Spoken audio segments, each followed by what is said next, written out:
मोई होती है। मोई वहाँ पर आते साथ ही अपनी फायर एनर्जी के जरिए वहाँ पे मौजूद जितने भी पेट्स होते हैं उन सबको उड़ाकर दूर फेंक देती है। ये देखकर सुयो बिल्कुल हक्का बक्का रह जाता है क्योंकि उसका एक भी सोल पेट वहाँ मैदान में मौजूद नहीं था।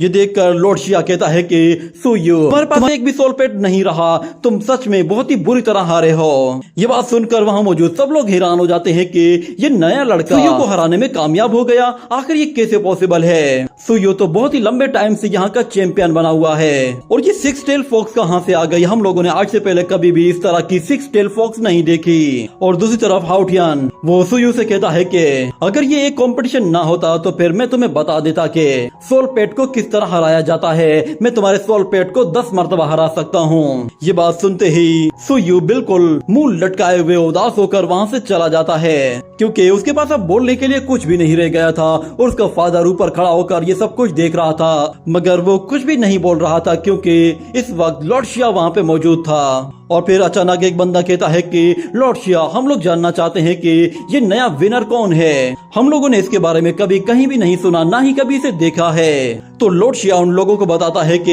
ये लड़का हाईजियाओ आइसलैंड से आया है। ये बात उन लोगों को काफी अजीब लगती है और वो लोग सोच में पड़ जाते हैं और कहते हैं कि ये कैसे पॉसिबल हो सकता है, हम लोगों ने तो यही सुना था कि सिर्फ उन लोगों में से 20 लोग ही बचे थे। मतलब ये है कि इस लड़के ने अब तो लॉर्ड शिया का भी रिकॉर्ड तोड़ दिया है। मगर फिर दूसरी तरफ हम लोग सुयो को देखते हैं जो कि बहुत ही ज्यादा गुस्से में था। वो अपने फादर के कमरे में जाता है और कहता है कि फादर, वो लड़का बहुत ही ज्यादा एरोगेंट हो रहा है, प्लीज उसे सबक सिखाइए। मगर उसका फादर कहता है कि तुम बस अपने काम से काम रखो क्योंकि मैंने यहाँ पे खड़े होकर सब कुछ देखा है, तुमने सच में आज मेरा नाम मिट्टी में मिला दिया है। मैंने पहले ही स्काई रिम को बोल दिया है वो इस लड़के को ठिकाने लगा देगा। जिसके बाद हम वहाँ पे स्काई रिम को देखते हैं। इस लड़के का नाम कुछ और है मगर इसे सब लोग स्काई रिम कहते हैं तो हम लोग भी इसे स्काई रिम कहेंगे। वो मास्टर स्काई रिम से कहता है कि ये लड़का इस महल के दरवाजे तक नहीं आना चाहिए, मैं चाहता हूँ कि तुम मौका देखते ही इसका काम तमाम कर दो। और इस तरफ हाउटियन लॉर्ड शिया से कहता है कि आपने मुझसे वादा किया था कि अगर मैं 3 साल के सर्वाइवल कंपटीशन में जीत जाता हूँ तो आप मुझे मेरे घर वापस जाने का मौका देंगे।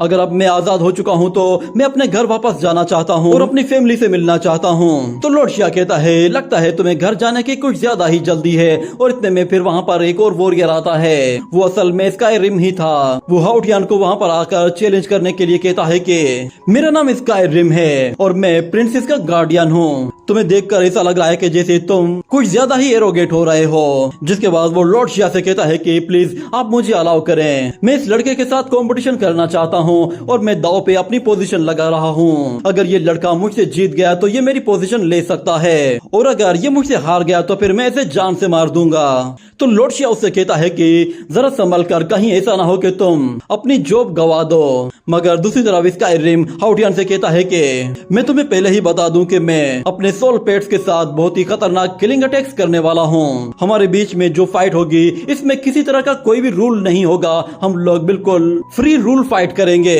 क्योंकि जंग में सब कुछ अलाउड होता है। और अगर तुम चाहो तो तुम थोड़ा सा ब्रेक ले सकते हो ताकि तुम फिर से अपनी एनर्जी को गेन कर लो। मगर हाउटियन उससे कहता है कि मुझे किसी तरह का ब्रेक नहीं चाहिए और ना ही मैं अब किसी से लड़ना चाहता हूँ। मगर स्काई रिम उससे कहता है कि सच में तुम्हारी पर्सनैलिटी से मैं काफी इंस्पायर हुआ हूँ, मगर तुम अगर इस बात से डर रहे हो कि मैं तुम्हें जान से मार दूंगा तो फिर ठीक है, मैं तुम्हारी जान बख्श दूंगा, तुम घबराओ मत। मगर दूसरी तरफ फिर हाउटियन भी कहता है ऐसी ही बात है तो फिर ठीक है, तुम्हारी जान भी मैं नहीं लेने वाला। ये कहने के साथ ही ये एपिसोड यहीं पे ही एंड हो जाता है।